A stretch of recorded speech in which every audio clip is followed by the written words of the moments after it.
Buenas noches, bienvenidos al programa 118 de Economía al Cuadrado.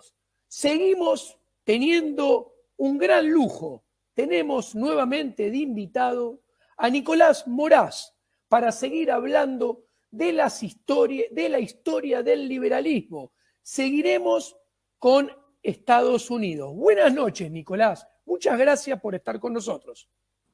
Hola Diego, ¿cómo estás? Muy buenas noches, es un placer que estemos juntos de nuevo y que continuemos con esta historia tan apasionante que es la historia de las ideas de la libertad y de sus enemigos, en cierto punto, en los Estados Unidos. Ha suscitado el interés, por ejemplo, de intelectuales de los espectros ideológicos más diversos. Uno de ellos, que me gusta destacar porque su obra me parece extraordinaria, es el historiador anarcosindicalista alemán Rudolf Rocker, que escribió Pioneers of American Freedom, Pioneros de la Libertad Americana, reseñando la vida y la obra de los liberales y los anarquistas norteamericanos, donde se explica perfectamente la continuidad a través de sus propias biografías y la evolución del liberalismo clásico hacia el anarquismo de Boston, que es un anarquismo de mercado libre. Es una obra que yo recomiendo mucho, que está en losliberales.org, en la biblioteca de nuestra página, y gratis para quien quiera descargarla y nutrirse con ella.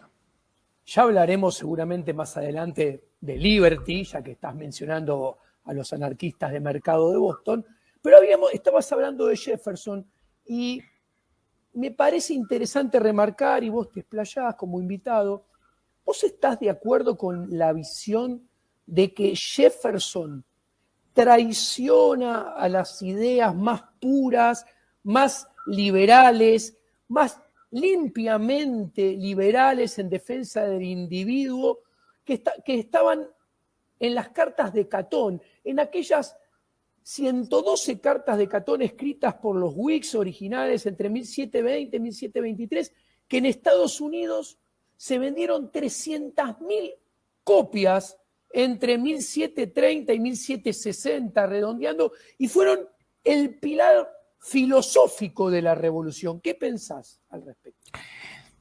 Mira, yo estoy completamente de acuerdo. Yo creo que de todas maneras las cartas de crédito incluso también fueron en gran medida distribuidas por imprentas de cuáqueros. O sea, otra vez los cuáqueros entran en el rol, digamos, de los grandes pioneros, propiamente dicho, de la libertad americana. Thomas Paine, de hecho, fue uno de los que contribuyó a seguir imprimiendo las últimas ediciones, que están inspiradas en las ideas de John Locke, pero a su vez Thomas Paine es el autor del ensayo político más difundido del siglo XVIII, que es el sentido común, que es el panfleto, digamos, que ya llega directamente al campesino, al más humilde norteamericano que sepa leer, e incluso a los esclavos libertos, y es la llama que enciende la Revolución Americana. Como lo decíamos anteriormente, el Tea Party es la gota que derrama el vaso, o sea, es la opresión arancelaria de Inglaterra, como era la opresión arancelaria de España a sus colonias, colma la paciencia, pero el pueblo, la sociedad, las capas medias y bajas de la sociedad norteamericana se comprometen con el ideal revolucionario por estar profundamente persuadidas del justnaturalismo y de los planteamientos de la libertad individual y de la igualdad ciudadana de Thomas Paine, que, como te digo, fue el que más arriesgó siendo inglés y que se arruinó económicamente, a diferencia de los demás, que recibieron enormes extensiones de tierra, los otros padres fundadores, como Jefferson, Washington, Franklin, Madison y Hamilton. Bueno, ahora, que la revolución... Sí.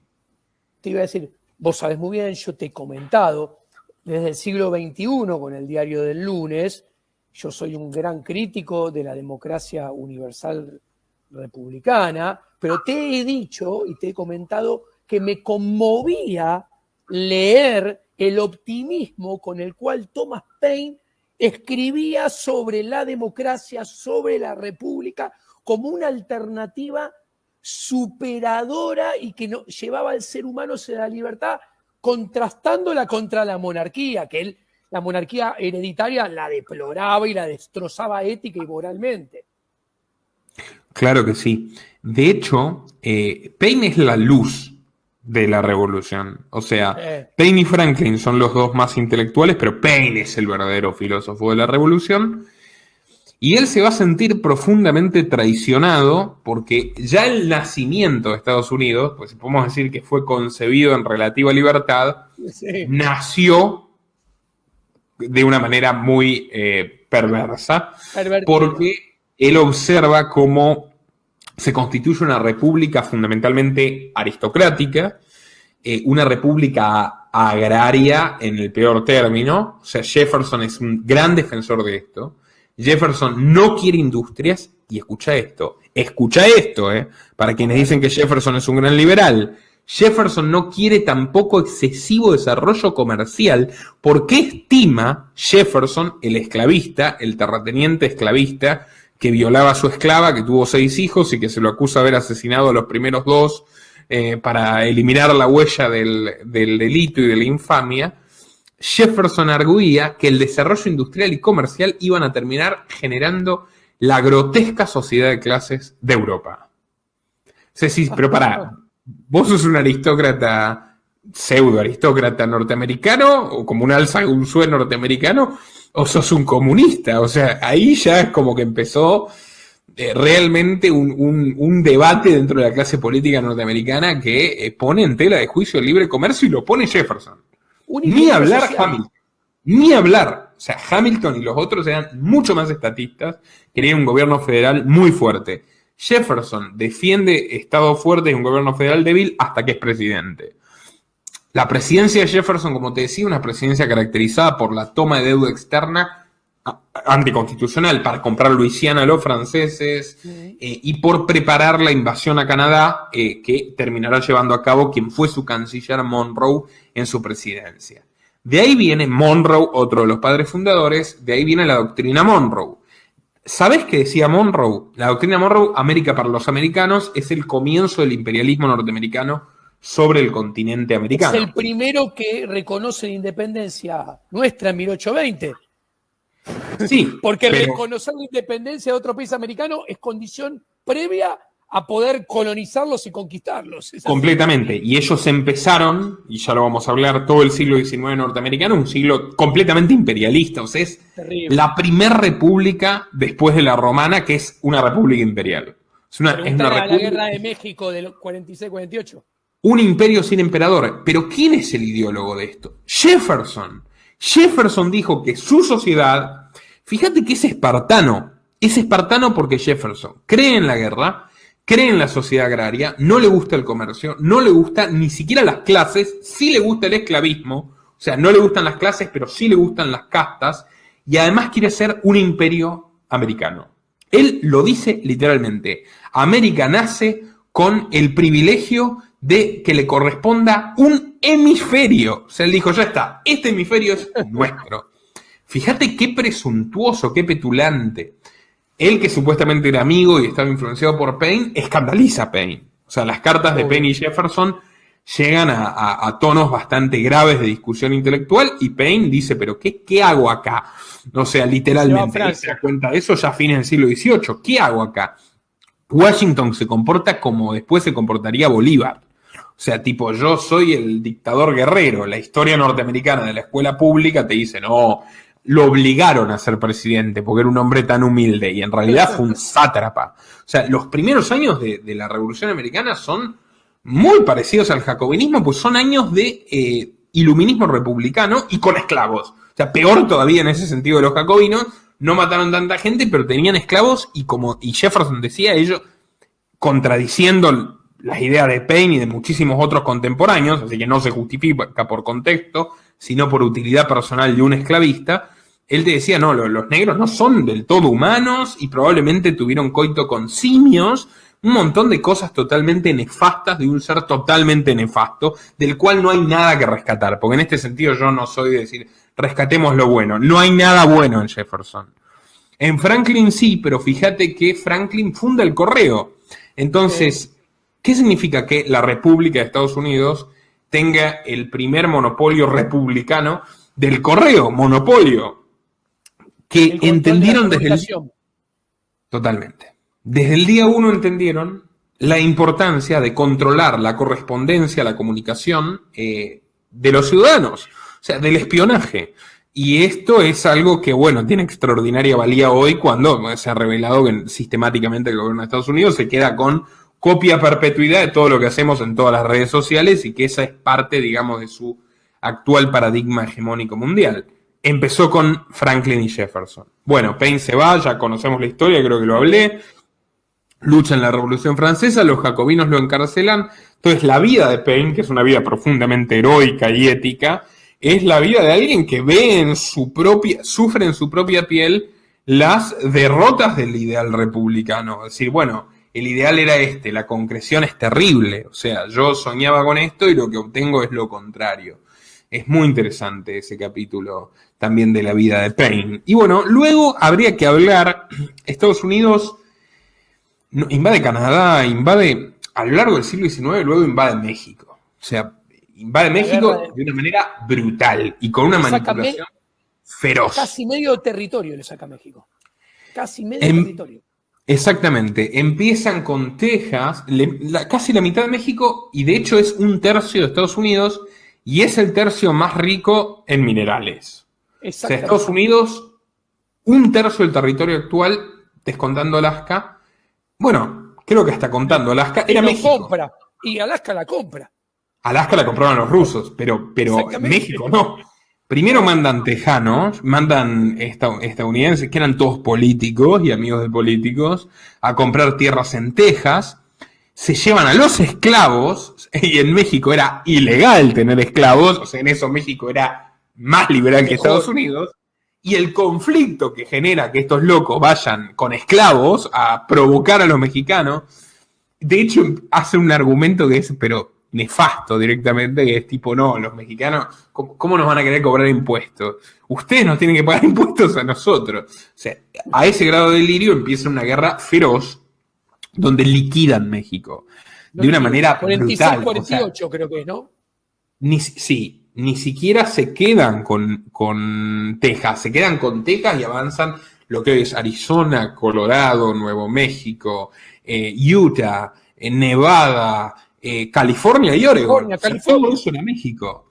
Sí. O sea, arrasan los mexicanos, liquidan los civiles, una guerra genocida expansionista, que es la guerra que lleva luego de la invasión a Canadá, que es una cosa totalmente que también te los pinta de cuerpo entero a los yanquis. O sea, estaban negociando con Inglaterra para frenar a Napoleón, y cuando Inglaterra está distraída con las guerras napoleónicas, invaden Canadá, los apuñalan por la espalda, los extorsionan para que Inglaterra no intervenga en el continente, por lo menos en Norteamérica y Centroamérica, y les permita desarrollar su propio imperio.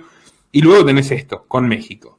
En esta circunstancia, alguien que se define como demócrata jeffersoniano, pero que es notablemente mejor que Jefferson en términos morales y filosóficos, el maestro Henry David Thoreau de Concord, un hombre que su amigo Ralph Waldo Emerson, gran escritor, definió como un aristócrata del espíritu, y de hecho era una persona muy talentosa, esto es interesante, porque es uno de los liberales menos apegados a la idea de riqueza. De hecho, Thoreau defiende la propiedad, y su ensayo La desobediencia civil permanentemente sostiene la propiedad, y además sostiene que él no quiere pagar impuestos para financiar guerras genocidas como la de México o la ignominia de la esclavitud. Pero es una persona que no es materialista, y hay muchos liberales que no lo son, y hay que destacarlo y subrayarlo.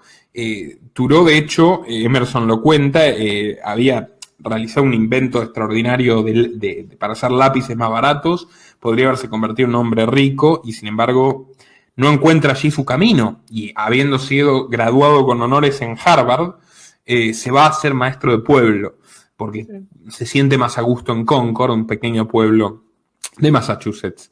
Pero bueno, ante esta situación, es un epicuro Thoreau, es un hombre que ama la naturaleza, que no se interesaba en cuestiones políticas, pero ante el horror que le genera ver una sociedad cada vez más esclavista, donde el norte entrega a los esclavos fugitivos al sur para que les corten la mano y la pierna o los maten directamente, o supuestamente el norte civilizado, el norte al que pertenece Thoreau, cuando advierte, cito literal a Thoreau, que aquellos hijos de Washington y Franklin que ponen el grito en el cielo cuando les suben 1 céntimo los impuestos, pero se quedan de brazos cruzados ante la barbarie de la invasión a México, se revela y sienta las bases de lo que luego será un fenómeno histórico extraordinariamente importante, que es la desobediencia civil.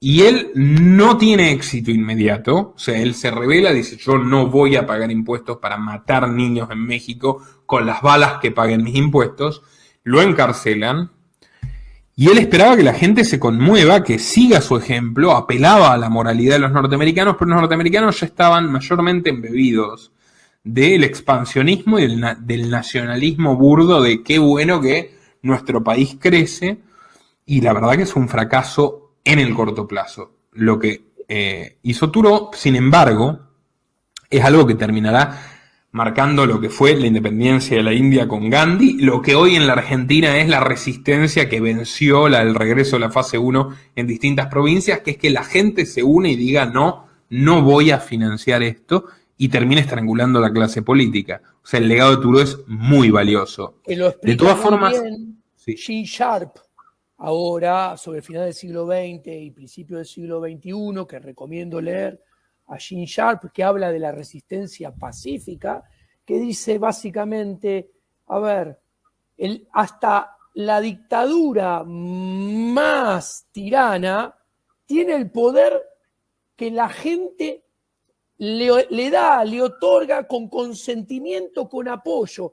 No importa si es fervoroso o apático, a ellos les interesa que el apoyo esté. Entonces, la desobediencia civil es retirar ese apoyo para que el poder político, los medios políticos, se caigan y así poder avanzar hacia la libertad, ¿no? Esto que decide Thoreau me parece muy importante porque es una excepción y me gustaría que te explayes en ese norte, ¿no? Porque el norte, la educación institucional se lo plantea como los anti-esclavitud. Y hay que decir que el norte tenía ley y tratado con el sur que decía que si un esclavo se escapaba y viajaba hacia el norte para escapar a Canadá, si lo encontraba se lo devolvían a su dueño. Punto número 1.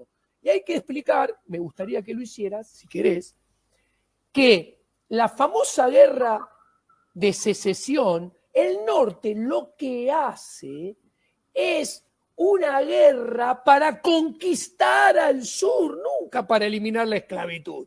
Es una conquista, un avance del Estado norteño para conquistar el Estado sureño y expandir digámoslo mal y pronto, su base imponible, tener más población sojugada, recaudar más impuestos federales, porque ellos eran más eficientes para hacerlo, y después te venden la liturgia mentirosa de la antiesclavitud. ¿Qué tenés para decir? Permitime, termino con Thoreau y sigo con esto. Thoreau, algunos incluso lo quieren sacar del liberalismo porque tiene algunas citas acidísimas contra la gente que dedica toda su vida a ganar plata sin principios morales. Y en realidad la esencia del liberalismo es eso. O sea, la esencia del liberalismo es vos tenés que ganar plata por la vía difícil, que es moralmente, no por cualquier vía. Entonces, eso es algo que hay que subrayarlo y hay que destacarlo. La influencia de Thoreau tuvo un gran ascendente en otras personas que terminaron conformando un pujante movimiento abolicionista, completamente desamparado y te diría abandonado y te diría que luego perseguido por todos los estados del norte y del sur, del cual destaca primero William Lloyd Garrison, que es un liberal clásico, gran orador, que va a ir peregrinando de plaza en plaza, de pueblo en pueblo, de toda la Unión, primero del norte, cuando se da cuenta que no sirve de nada, va al sur y lo empiezan a encarcelar. Entonces imita el modelo de Thoreau, pero empieza a conseguir mucha prensa y genera mucho revuelo con eso. Predicando la igualdad de derechos de los hombres, termina empezando a despertar mayor interés que el caso de Thoreau, que fue un maestro de un pequeño pueblo, William Lloyd Garrison se hace encarcelar pueblo tras pueblo, estado tras estado, entonces es como que empieza a extender bastante la idea antiesclavista. Pero luego tenés ahí a otros dos personajes que son paradigmáticos, que son también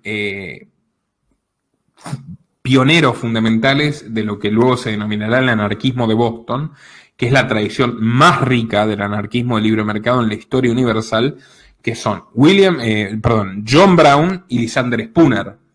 John Brown es un capitán retirado del ejército de Estados Unidos, de quien se dice también que era mulato, que no soporta más la indiferencia cómplice del norte hacia la esclavitud en el sur, y que personalmente, junto a sus hijos, toma las armas y emprende una pequeña guerra de guerrillas para liberar esclavos, ejerciendo algo que también es un principio fundamental del liberalismo clásico y de todo liberalismo, que es que un hombre tiene derecho a defenderse a sí mismo y a defender a los demás.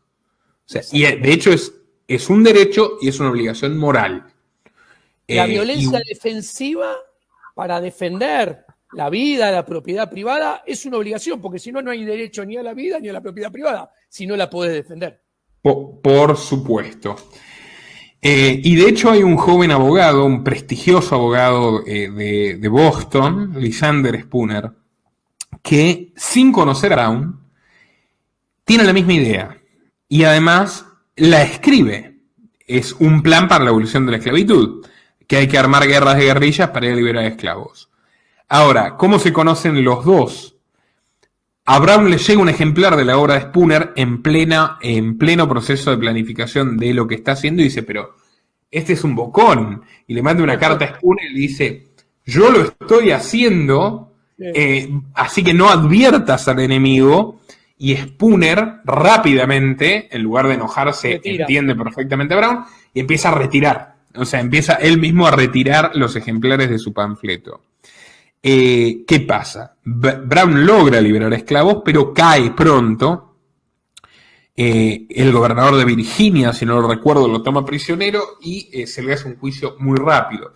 Spooner primero postula para ser su abogado, no se lo permiten, y luego directamente, este es un capítulo casi desconocido de la vida de Spooner, Spooner es el gran hombre de la libertad. Cuando a mí me hacen elegir, lo cual normalmente no es fácil, pero si me hacen elegir, a mi liberal favorito es Spooner. Spooner empieza a complotar para secuestrar al gobernador de Virginia y cambiarlo como rehén con John Brown, sin haberlo conocido personalmente. Pero ahí te das cuenta hasta qué punto la ética atravesaba el corazón de esos hombres. Exacto. Y no llega a tiempo, matan a Brown, no lo conoce nunca, y años después termina generándose la guerra de secesión. Y esto es importante destacarlo, o sea, lo que vos dijiste, la guerra de secesión norteamericana, es una guerra económica. El norte terminó adoptando las posturas hamiltonianas en lugar de jeffersonianas. No permaneció como una sociedad agraria, sí con vocación imperialista, pero los industriales norteamericanos eran muy malos. O sea, hay que decirlo desde ya, eran pésimos. O sea, no tenían la aptitud que tenían los industriales europeos, y obviamente cuando tenés un industrial incompetente que quiere crecer, nace el proteccionismo. Y voy a decir, sí. ¿Te puedo cambiar la palabra? Sí. Esto es muy importante y a vos te va a gustar.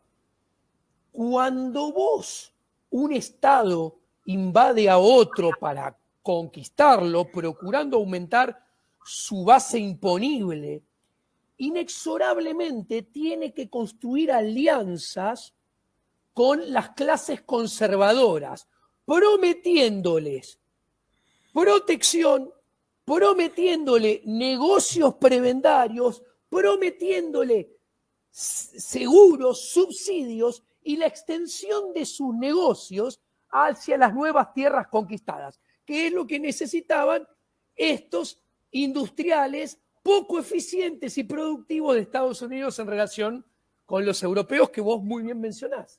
Lo que les disgustaba profundamente era que el sur vendiera algodón, que era el principal producto de la sociedad agrícola esclavista del sur, a precios muy redituables a Inglaterra, que aún teniendo que transportarlos por todo el océano, podía pagar más un industrial inglés por el algodón sureño que un industrial norteamericano. También le compraban los franceses, incluso le compraban los españoles que ya estaban empobrecidos. Así que tenían mercado internacional. Y el norte quería el algodón para sí y quería imponerle sus productos industriales, sus manufacturas al sur, más caras de los que podían comprar el mercado internacional, y esa es la razón de la Guerra de Secesión. Luego tenés Lincoln, que es un personaje que se idealiza como un pionero de la liberación de esclavos, y es una persona convencida de la esclavitud hasta entrada a su presidencia. Se habla de que es un librecambista y en realidad es un abanderado del proteccionismo. Se habla de que es un liberal y es uno de los presidentes más autoritarios de la historia de Norteamérica, que no tuvo reparo en encarcelar a cualquiera que le discutiera. Y la Guerra de Secesión es profundamente espuria. Y además lo más importante es que una vez que se arrodilla al sur, es una guerra anticonstitucional, donde no se le reconoce al sur los derechos de secesión, que están en la Constitución precisamente para garantizar el supuesto carácter liberal de la Unión, de la Confederación de Estados. Es ilegal, por donde lo mires es una barbarie, y lo que termina generando básicamente es una nueva clase social en el sur que llaman los carpetbaggers, que son los norteños que se terminan quedando con el patrimonio de los sureños. Exacto. Que sinceramente no tengo ninguna intención de defenderlos, como hacen algunos energúmenos del Mises Institute, porque eran esclavistas, sí, los grandes terratenientes, ¿verdad? Pero terminan generando una verdadera sumisión cuasi colonial con quienes eran supuestamente sus socios nacionales. La vida de los negros no mejoraría hasta 100 años después, y esta es otra cosa que también reseña Spooner. O sea, ni siquiera los negros realmente tuvieron una mejora significativa en sus libertades. La segregación continuó hasta 1960. Te digo más, Joe Biden, sí, en 1970, cuando era senador por primera vez, tenía 30 años, seguía defendiendo la segregación racial. Mirá el ídolo de los progres. La segregación racial en las escuelas y que los chicos negros vayan a escuelas negras y los blancos a escuelas blancas. En el 70, 110 años después de la Guerra de Secesión. Bueno, hace 50 ahí tenés como la farsa del estatismo. Spooner ante esto dice, bueno, esto es increíble. Mataron a Brown, no hicieron nada para defender a Brown. Garrison encarcelado 1000 veces. Todos nosotros arriesgamos nuestra vida para liberar esclavos y ahora ustedes van, hacen una guerra supuestamente antiesclavista, no liberan a nadie y lo único que hacen es someter al sur, incluyendo a los hombres que no tienen nada que ver con los dueños de esclavos ni con los gobernantes. Entonces, esto es una farsa, y Spooner escribe una obra fundamental del liberalismo, que diría que es el corazón del liberalismo radical, que es Sin traición, la Constitución sin autoridad, donde aniquila la farsa constitucional, donde entierra de manera definitiva, con argumentos contundentes y un lenguaje que puede entender hasta el más humilde lector, la farsa del contrato social, de la representatividad de la clase política, y termina demostrando, a partir de este ejemplo de la Guerra de Secesión y de todos los precedentes, que la República Constitucional es una tiranía oprobiosa, más hipócrita aún que los monarcas absolutos,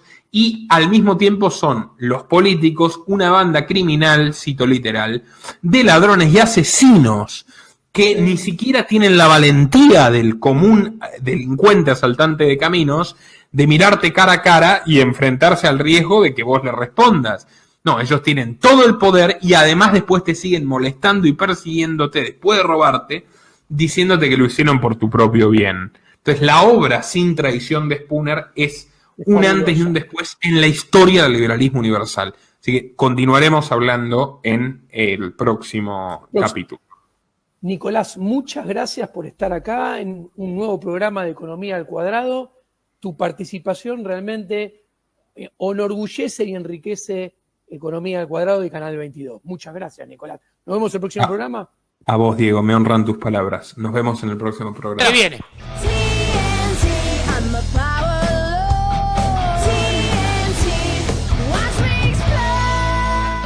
miércoles a las 10 de la noche